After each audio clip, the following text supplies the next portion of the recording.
Assalamualaikum warahmatullahi wabarakatuh. Waalaikumsalam warahmatullahi wabarakatuh.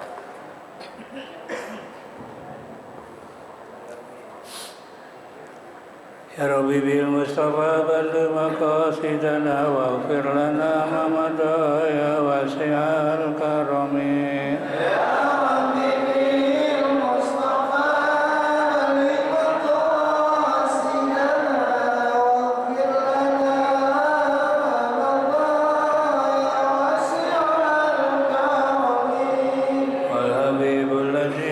Syafa'atu likulli awli minal awali muqtahimi ya Habibul Mustafa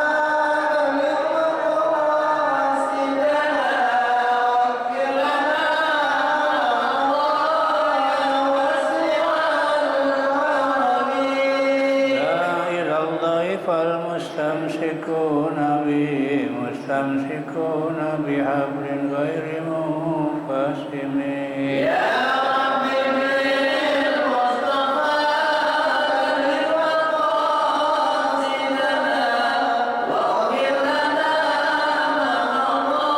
ya wasi'al karami faqan nabiyina fi khalqin wa fi khuluqin wa lam yudanu fi ilmin wa la karami ya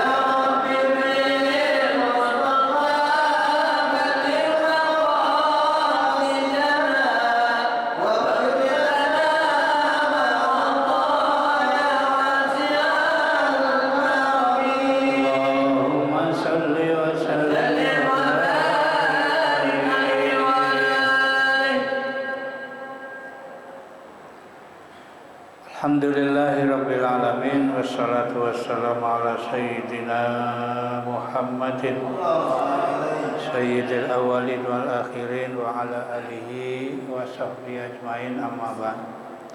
Mukarramun para ulama, para asatidzah wabil khusus guru-guru kita Mukarram Haji Ahmad Habibi, Mukarram Ustaz Farah Furqan, Mukarram Ustaz Abdul Hamid Mustafa, dan segenap pengurus Majelis Taklim Ukhuwah Islamiyah, segenap pengurus masjid, wabil khusus pengurus masjid Al-Hidayah.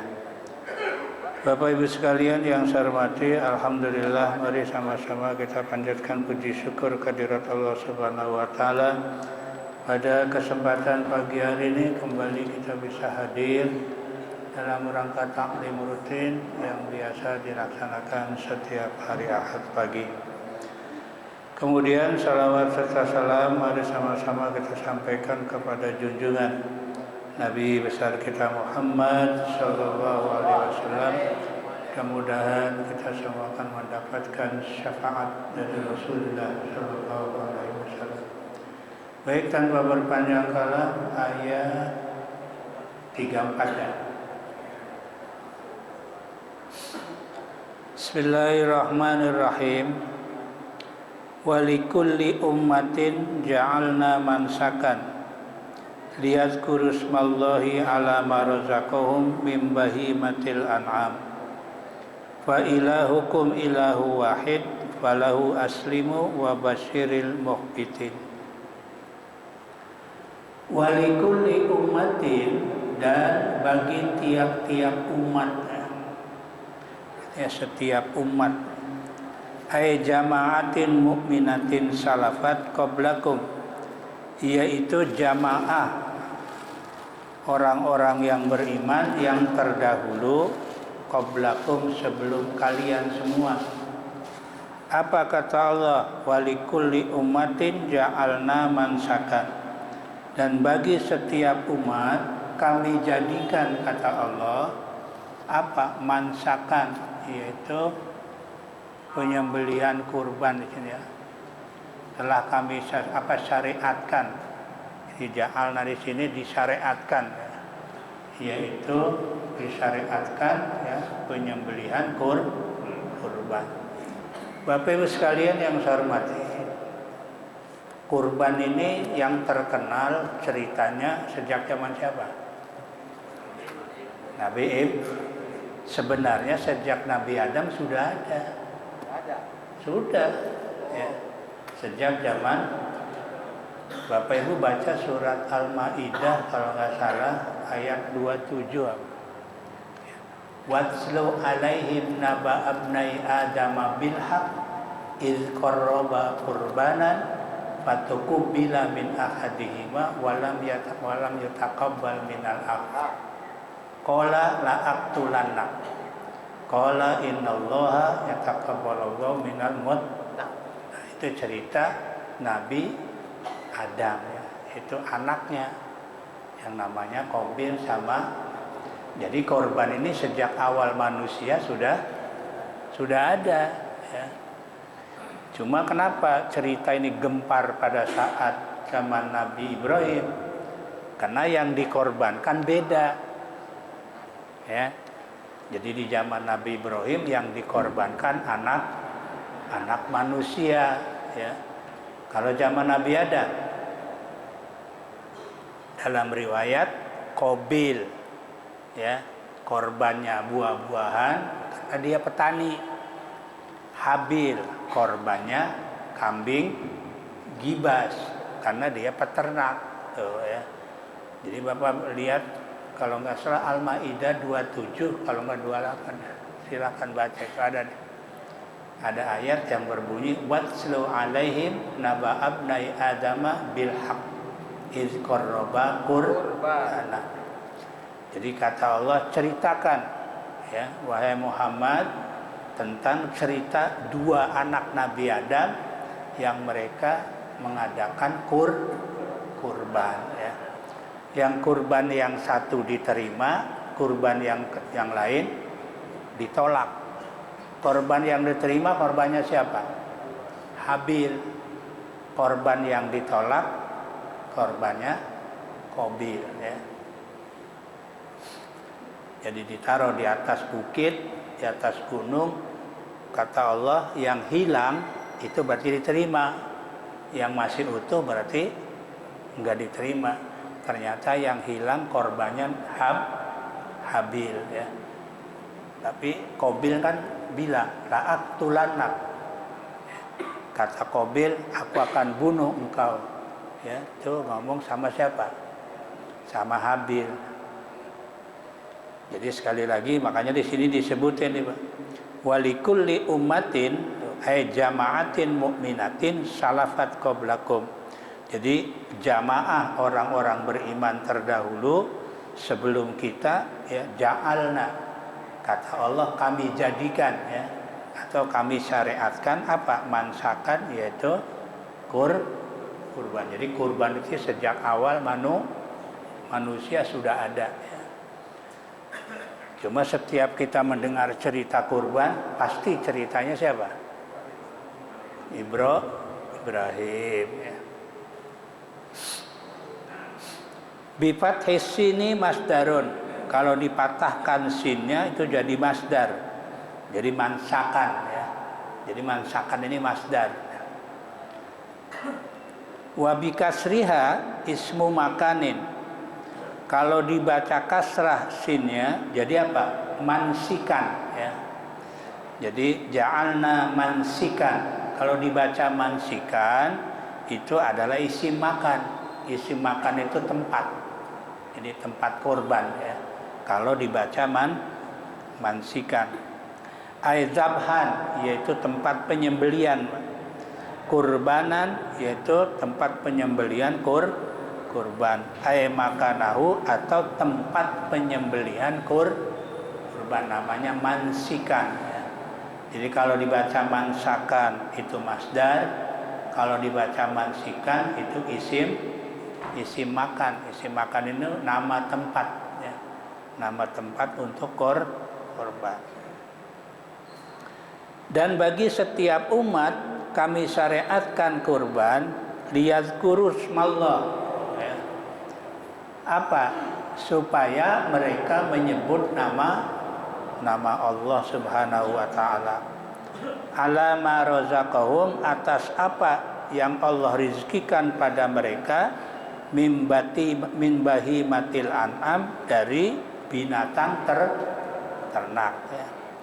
Ai inda zabhika artinya ketika menyembelih binatang jadi ketika menyembelih binatang ternak kita diperintahkan untuk membaca apa?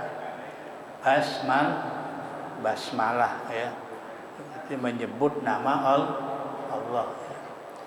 Dengan kalimat bismillahi Allahu atau bismillahirrahmanirrahim langsung kita potong ya. Itu kalau kita menyembelih hewan ya. Jadi jangan lupa baca apa? Baca walaupun di dalam fikih hukum baca bismillah itu bukan wajib. Hukumnya sunnah ya. Tapi ini di sini dianjurkan oleh Allah ya. Agar mereka menyebut nama Allah ketika ya atau atas rezeki yang Allah berikan ya berupa binatang ternak. Jadi ketika kita menyembelih binatang ternak jangan lupa baca bismillah atau dengan menyebut nama Allah ya. Dan jangan lupa berdoa. Kalau korban doanya gimana, Pak? Kalau korban doanya gimana? Kan kita tiap tahun potong hewan kurban. Itu yang motong kata Nabi kalau bisa motong sendiri. Kalau nggak bisa ya nggak apa-apa ngelihat ya. Jadi yang motong orang lain. Tapi doain ya paling nggak baca bismillah lah. Kalau doanya ada tuh di kitab Kifayatul Ahyar, apa doanya? Hadhihi minka wa ilaika udhiyatu ya. Udhiyah itu korban. Udhiyatu fulan bin fulan taqarruban ilallah wattiba'an li sunnati Rasulillah sallallahu alaihi wasallam. Bismillahi Allahu akbar. Itu doa untuk memotong hewan kurban. Ini yang tukang potong harus bisa itu ya harus bisa ya. Sama kayak akekah juga sama kan ada ya, doanya juga sama. Allahumma hadhihi minka wa ilaika ya aqiqatu ya. Jadi akekah nama siapa anaknya sebutin ya. Itu namanya doa ya. Tapi intinya sebenarnya setiap kita memotong hewan jangan lupa baca bismillah.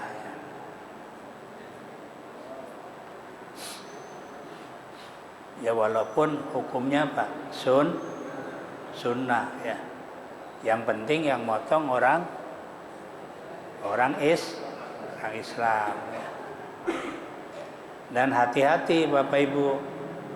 Kalau kita melihat motong hewan ya, ayam nih terutama nih ya, jangan habis dipotong langsung dimasukin ke air panas ya. Ini jadi pertanyaan. Ini hewan matinya karena dipotong apa kena air panas? Hati-hati nih. Kalau karena air panas berarti bangke. Ya.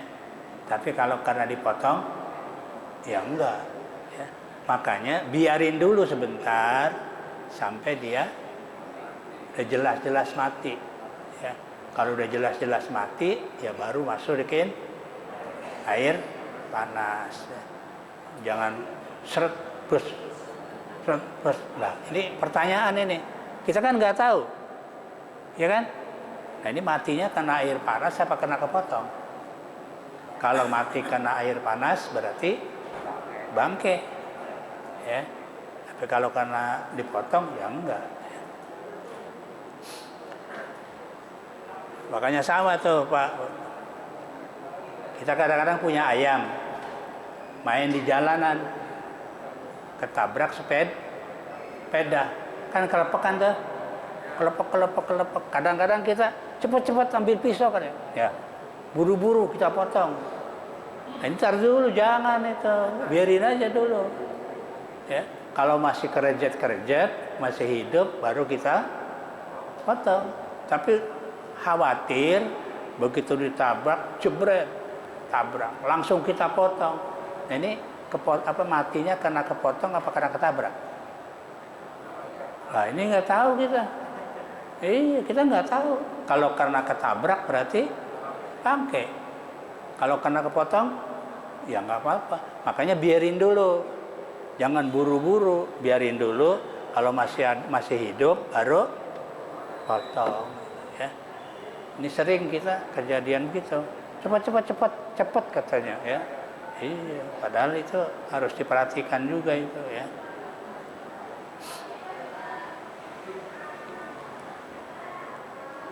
Nih, jadi menyebut nama Allah itu dengan kalimat bismillah ya. Inda zabhika, ketika memotong ya. Jadi ketika kita memotong hewan kurban, hewan apa saja, maka jangan lupa baca bismillah. Fa ilahukum ilahu wahid, maka Tuhan kalian adalah Tuhan yang satu. Jadi Tuhan kita adalah satu ya, yaitu Allah Subhanahu wa taala ya.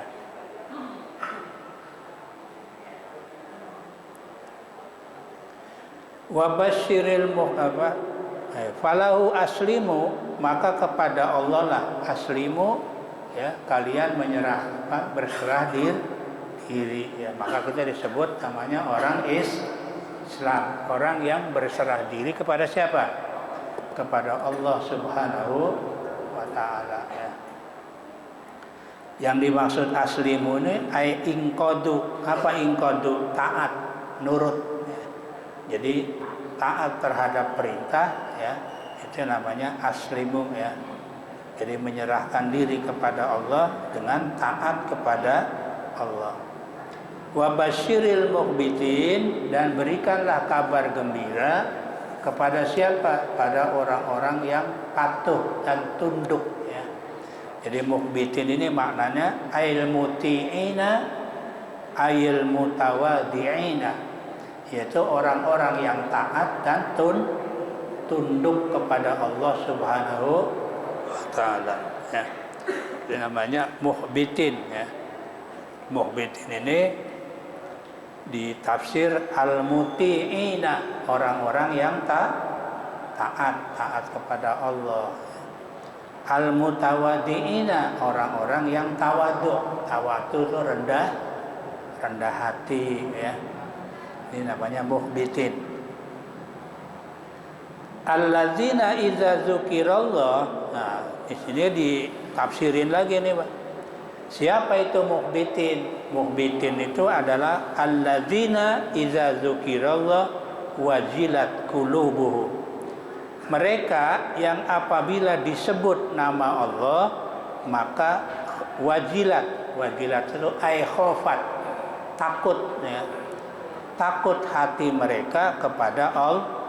Tuh, jadi orang mukhbitin itu kalau disebut nama Allah ya, hatinya takut. Wajilat, atau juga ada bahasa wajilat itu gemetar ya. Gemetar hatinya, kenapa? Karena takut kepada Allah Subhanahu wa taala. Itu namanya orang mukhbitin. Terus apalagi? Wasobirin, sabar ya. Alama asobahum, terhadap apa yang Allah berikan musibah kepada mereka. Minal balaya, daripada ya cobaan ya, atau ujian. Jadi mukhbitin itu satu, kalau disebut nama Allah gemetar. Kedua, sabar kalau menghadapi ujian dan cobaan ya. Jadi itu beberapa ciri atau beberapa ya, keterangan ya, dalam ayat ini. Itu namanya mukhbitin ya. Sabar ketika diberikan apa? Ujian oleh Allah. Wal muqimis shalah, dan mendirikan salat fi auqatiha, pada waktunya. Jadi mengerjakan salat ya, mendirikan salat pada waktunya. Itu namanya mukhbitin ya. Jadi satu, kalau disebut nama Allah gemetar. Kedua, sabar kalau kena musibah. Tiga, sholat ya pada waktunya. Yang keempat, wa mimma razaqnahum yunfikun, dan dari apa yang kami rizkikan kepada mereka, yunfikun, mereka menginfakkan hartanya ya. Ayatasaddaqun, yaitu memberikan sedekah. Jadi ada 4 ya. Jadi mukbit ini 4. Satu, kalau disebut nama Allah gemetar. 2, sabar kalau kena musibah. 3, sholat pada waktunya. Yang keempat, memberikan nafkah, artinya zakat ya. Kalau dia punya harta, mengeluarkan zakat. Kalau enggak, sedekah biasa. Wal budna ja'alnaha jam'u badanatin wa yal ibilu. Kalimat budna itu adalah jamak dari kalimat badana. Badanatun itu onta ya. Wa yal ibilu yaitu onta. Jadi kalau budna yaitu beberapa unta ya. Karena jamak dari kalimat badanatun ya. Badanatun onta, kalau budna berarti beberapa unta ya. Wal budna ja'alna lakum min sya'airillah, dan unta-unta itu ya, makanya terjemahannya double tuh, unta-unta ya. Jadi karena kalimat jamak. Dan unta-unta itu kami jadikan, kata Allah, lakum, kepada kalian, min sya'airillah, yaitu dari apa? Syiar ya, apa? Untuk kalian sebagai syiar Allah. Jadi onta-onta yang ada ini adalah sebagai syiar ya. Syiar ini apa? Apa sih ya? Sebagai tanda-tanda di sini sebutin tuh.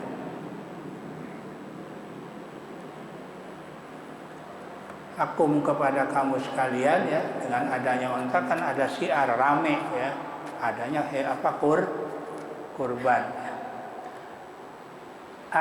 A'lamu dinihi, yaitu syiar tanda-tanda agama Allah. Jadi adanya onta ini sebagai syiar ya, tanda-tanda ya, apa namanya, dari agama Allah Subhanahu wa ta'ala. Dengan adanya onta, kambing, sapi ya, maka pada saat musim kurban jadi rame gitu ya. Inilah termasuk hewan yang dijadikan oleh Allah. Lakum, bagi kamu sekalian, fiha khairun. Fiha, di dalam unta-unta tadi itu ada kebaikan.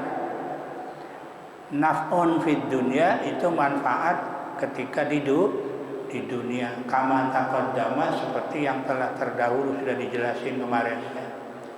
Wa ajrun fil ma'fafil uqba, dan pahala nanti di akhirat. Jadi hewan ini dijadikan kurban, satu, ada manfaat di mana? Di dunia. Kedua, ada manfaat di akhirat. Manfaat dunia apa? Kemarin disebutin, untuk memberikan makan kepada fakir miskin ya. Manfaat akhirat apa? Manfaat akhirat mendapat pahala ya. Siapa? Ya yang kurbannya ya, yang kurbannya dapat pahala.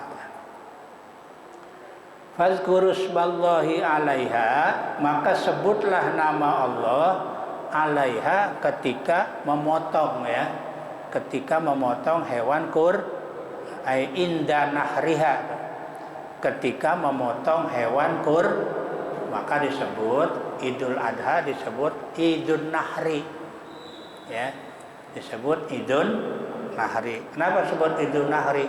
Karena di situ saat penyembelian ya, penyembelian hewan kurban. Dalam Idul Adha ini kan tanggal 8 disebut hari apa? Tanggal 8 disebut hari apa? 8 Dzulhijjah.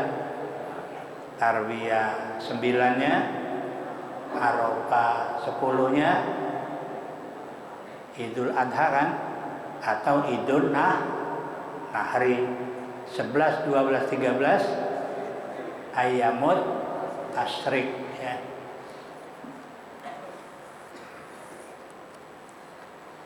Ada keterangan yang mengatakan ya memang kadang-kadang beda-beda ya, ada pendapat-pendapat.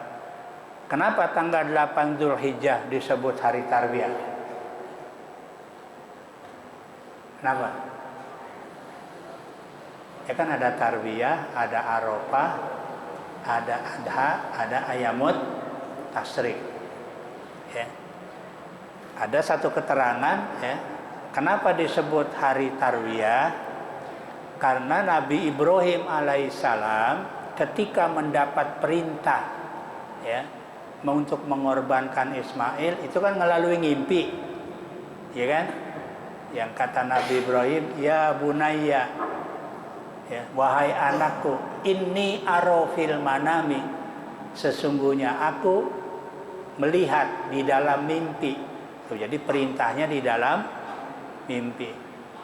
Anni azbahuka, sesungguhnya aku ya diperintahkan untuk mengorbankan engkau, kata Nabi bilang sama Ismail ya.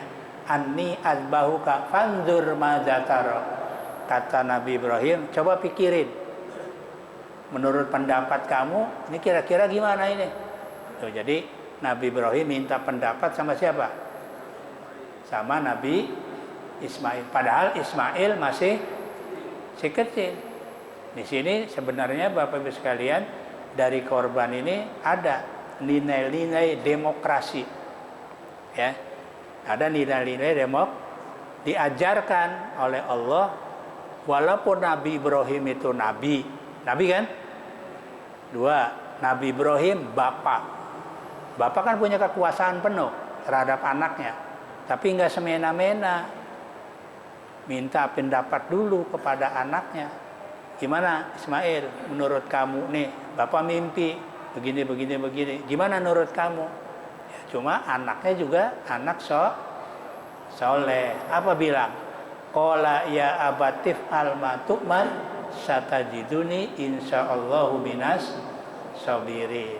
Kata Nabi Ismail, bapak, kalau memang itu perintah Allah, silahkan laksanakan. Insya Allah kau menemukan aku termasuk orang-orang yang sabar. Ini namanya anak soleh ya. Jadi ketika ditanya begitu, dijawab oleh anak Ismail dengan jawaban yang luar biasa ya. Coba kalau anak pinter, Pak, lain.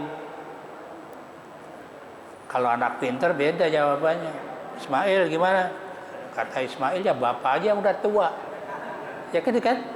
Itu kalau anak pinter itu beda ya. Jadi pinter sama soleh beda. Kalau anak pinter jawabannya begitu. Silakan bapak laksanakan kalau itu memang perintah Allah. Insya Allah kau menemukan aku termasuk orang-orang yang sabar. Ini hebatnya Nabi Ismail ya. Jadi di sini kita bisa melihat ya, ada pelajaran yang bisa kita petik bahwa di situ ada demokrasi. Artinya apa? Dimintain pendapat. Tidak langsung dikerjain, enggak, Pak. Ya. Itu menurut riwayat ngimpinya malam tanggal 8. Maka disebut tarwiyah. Ya, bermimpi. Itu malam tanggal 8. Belum dilaksanakan, belum. Karena Nabi Ibrahim sendiri masih apa ya? Masih ada keraguan-raguan. Ini perintah bener nggak sih dari Allah? Takutnya dari setan. Soalnya melalui apa? Mimpi.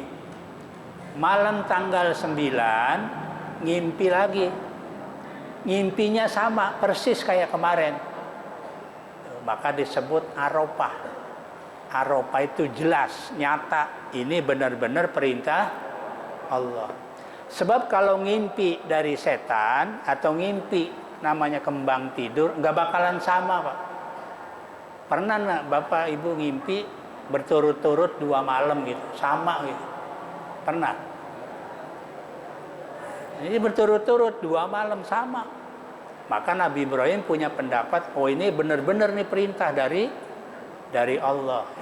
Maka tanggal 10 namanya Idin Nahri, ya, hari raya kurban. Kenapa? Karena pelaksanaan Idul Kurban itu tanggal 10 itu, ya. Nabi Ismail dikorbankan oleh ayahnya namanya Ibrahim. Itu terjadi pada tanggal 10 Dzulhijjah. Di mana pelaksanaannya?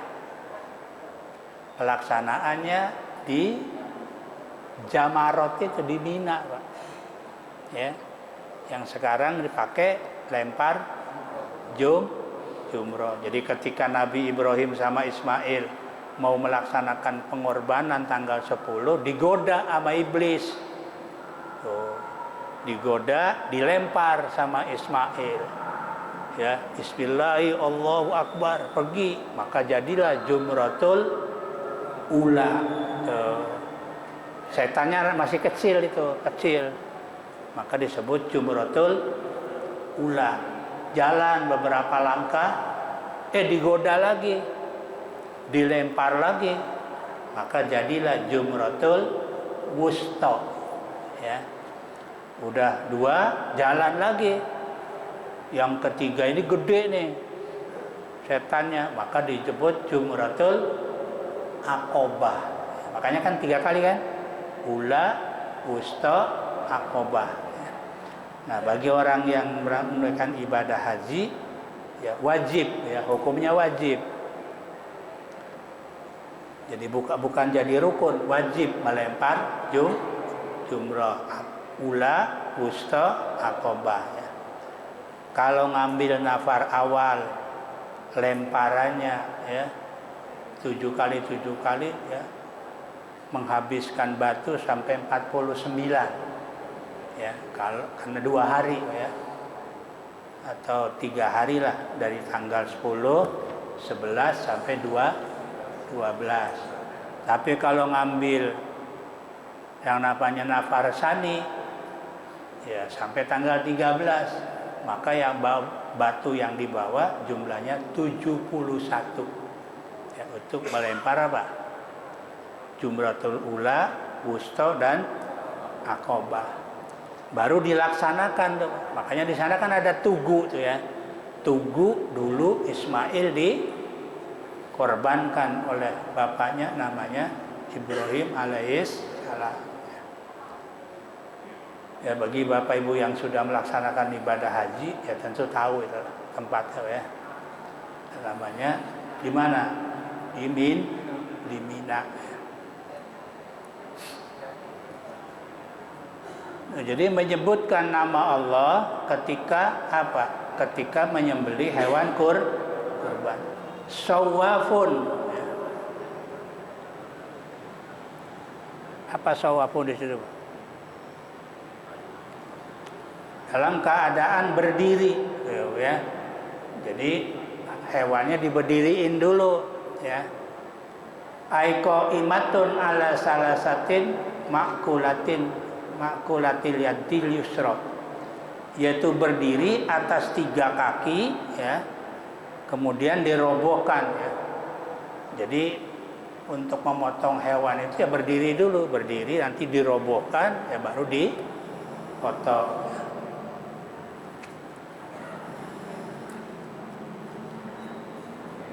Itu sawafun dalam keadaan berdiri ya.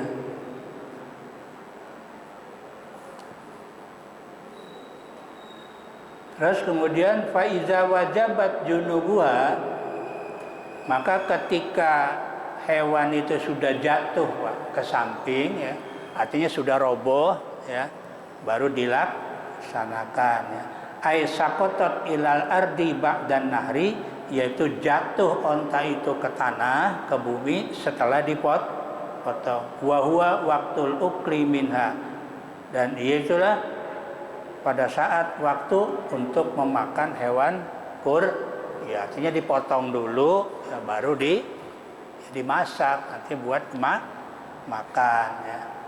Fakulu minha, maka makanlah kalian minha dari hewan kurban tadi, in syi'tum, jika kalian mau. Jadi kalau mau silahkan, yang korban juga boleh makan ya. Tapi syaratnya kemarin kan disebutin, korban apa? Korban sunnah ya. Kalau yang wajib nazar itu nggak boleh sama sekali. Wa'at imul qoni'a, yang untuk memberi makan kepada orang-orang yang ya, qoni ini kelaparan ya, atau orang-orang yang tidak mampu ya. Artinya dimakan boleh, kemudian diberikan kepada siapa? Orang-orang yang membutuhkan ya. Alladzi yaqna'u bima yu'ta wa la yus'alu wa la yuta'arradu. Mu'tar ini jadi berikan makan ya, sebagiannya jika kalian suka, dan diberikan pada orang-orang yang rela dengan apa yang ada padanya. Maksudnya di sini disebutin yaitu orang-orang yang menerima dengan apa yang diberikan oleh Allah kepadanya, dan ia tidak meminta-minta serta tidak pernah memamerkan dirinya miskin. Tuh, jadi sebenarnya Pak, kalau di sini dalam ayat ini agak tegas ya. Jadi hewan kurban ini berikan kepada fakir miskin yang nggak minta-minta. Ya. Jadi kalau yang minta-minta nggak bagus berarti. Ya. Jadi benar-benar fakir miskin yang betul-betul fakir tapi miskin tapi tidak pernah meminta-minta. Ya. Nah, kalau sekarang minta ya, minta sekarang balik tuh. Ya, sebenarnya orang yang betul-betul fakir, miskin, tapi dia menahan diri untuk tidak meminta-minta. Sebab meminta-minta itu adalah perbuatan yang kurang bagus, ya. Jelek. Wala yus'alu, nah, dia tidak minta-minta ya. Terus wal mu'tar, dan orang-orang yang meminta ya. Ayyasail, yaitu orang yang minta, ayil mu'taridi, yang meminta-minta, dan orang-orang yang menampakkan kemiskinannya. Jadi artinya berikan korban ini di samping boleh dimakan orang yang korbannya, terus serahkan kepada fakir miskin. Kadzalika, demikianlah, ay mislu zalika taskhir ya. Demikian sebagaimana ya penundukan tadi, sakhara lakum, Allah tundukkan lakum kepada kalian, sakharna lakum, kami tundukkan hewan ternak itu kepada kamu sekalian, bi antan hara, dengan dipotong, dengan kalian memotong, warokiba, dan untuk menaikinya. Jadi artinya Allah Subhanahu wa taala memberikan apa ya, kepada hewan ini jadi nurut, bisa dipotong, bisa buat apa namanya, membawa beban ya. Tuh. Kalau enggak, kan sering terjadi ya, ada hewan mau dipotong kabur, ya kan? Ada hewan yang mau dipotong lari. Nah, itu berarti nggak tahu tuh ada apa tuh. Sesungguhnya ya Allah sudah kasih ya. Artinya apa? Hewan-hewan ini nurut, dipotong mau, buat bawa beban mau ya. Tuh, kami telah tundukkan unta-unta kalian kepada kalian, sehingga mereka dapat disembelih dan dapat dinaiki. Jika tidak kami tundukkan, maka niscaya kalian tidak akan mampu ya terhadapnya. Artinya kalau Allah menghendaki hewan itu jadi ganas, bisa ganas. Banyak sering terjadi, lari ya, nabrak orang dan lain sebagainya. Terus sebenarnya yang membuat nurut siapa? Allah. Wa illa lam tatik. Kalau Allah nggak bisa, ya, kalau tidak memberikan nurut kepada binatang itu, kita nggak bisa apa-apa. Bisa ngamuk dia. Ya. Jadi bersyukurlah kepada Allah. Allah memberikan ya, nurut kepada hewan. La'allakum tashkurun, agar kalian pandai bersyukur. Jadi kita bersyukur kepada Allah, banyak binatang-binatang yang nurut, ya, bisa dipotong, bisa dinaiki, ya. Ay an'ami alaikum, yaitu binatang-binatang, ya, atas nikmatku kepada kalian, ya. Ay in'ami alaikum, yaitu nikmatku terhadap kalian. Jadi itu semua adalah nikmat Allah Subhanahu wa ta'ala. Baik Bapak Ibu sekalian, beberapa ayat yang bisa kami sampaikan dari 34 sampai 36. Sebenarnya masih berlanjut. 37 juga masih berlanjut, ya.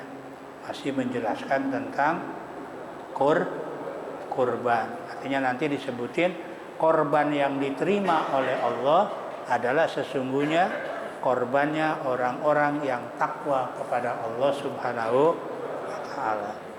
Artinya jangan sampai Pak, seseorang berkorban tapi enggak ikhlas, ya.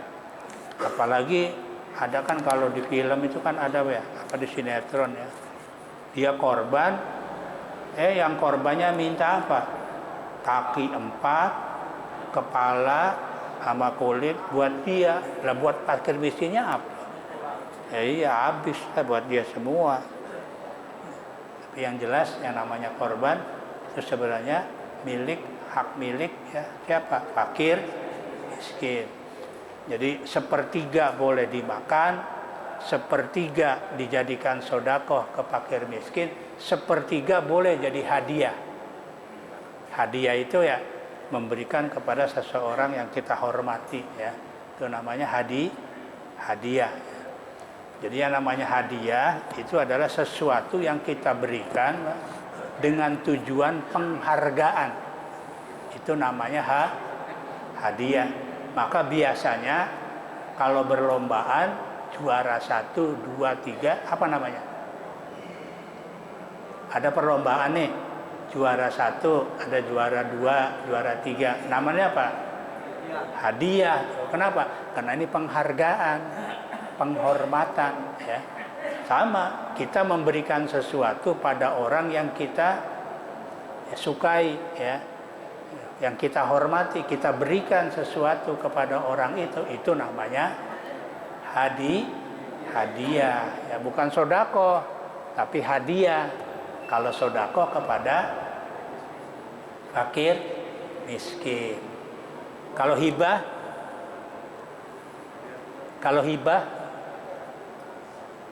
pemberian orang tua kepada anak selagi masih hidup, namanya hibah, ya. Hibah sama warisan beda. Kalau warisan setelah meninggal ada bagiannya, ada aturannya itu. Kalau wasiat pesan, iya, pesan. Yang namanya wasiat tidak harus harta, Pak. Ada orang tua ketika mau meninggal pesan sama anak-anaknya, kalian jangan lupa, ya, sholat 5 waktu, ya, puasa Ramadan, jangan tinggal. Itu wasiat namanya. Ketika dia mau meninggal. Jadi wasiat itu tidak harus harta. Wasiat kebaikan, wasiat ini. Pokoknya bagaimana itu namanya wasiat, ya. Jangan diartikan kalau wasiat harta. Ya ada orang sakit keras, punya duit banyak. Itu duit saya nanti, ya, sedekahin aja ke masjid semuanya. Itu juga wasiat tuh. Cuma kalau harta tidak boleh lebih dari 1/3, ya. Tanyakan kepada ahli waris. Jadi kalau ada orang tua pesan sama keluarganya, sama ahli waris, punya harta banyak, diserahkan untuk masjid. Nanti kalau udah meninggal, tanya sama ahli waris, gimana nih? Semua apa gimana? Kalau kata ahli warisnya enak aja. Saya nggak dapat dong. Iya, maka jangan lebih jadi kalau ada 100 juta kasih 30 buat masjid, yang 70 bagi ahli waris. Dihitung ya, dikalkulasi. Kecuali ahli warisnya ngomong begini, ya udahlah itu duit dia kok, saya udah kaya kok, biarin aja, ya nggak apa-apa, gitu ya. Semua udah. Kalau ahli warisnya rela, kira-kira rela nggak? Ya pertanyaannya rela nggak? Insya Allah enggak. Ya insya Allah enggak lah. Ya. Sayang 70 juta deh. Ya. Lumayan ya. Itu ya, itu namanya wasi. Jadi kalau wasiat sekali lagi bukan harta aja, pesan-pesan kebaikan. Saya kira itu yang bisa kami sampaikan Bapak Ibu sekalian. Kurang lebihnya mohon maaf. Assalamualaikum warahmatullahi wabarakatuh.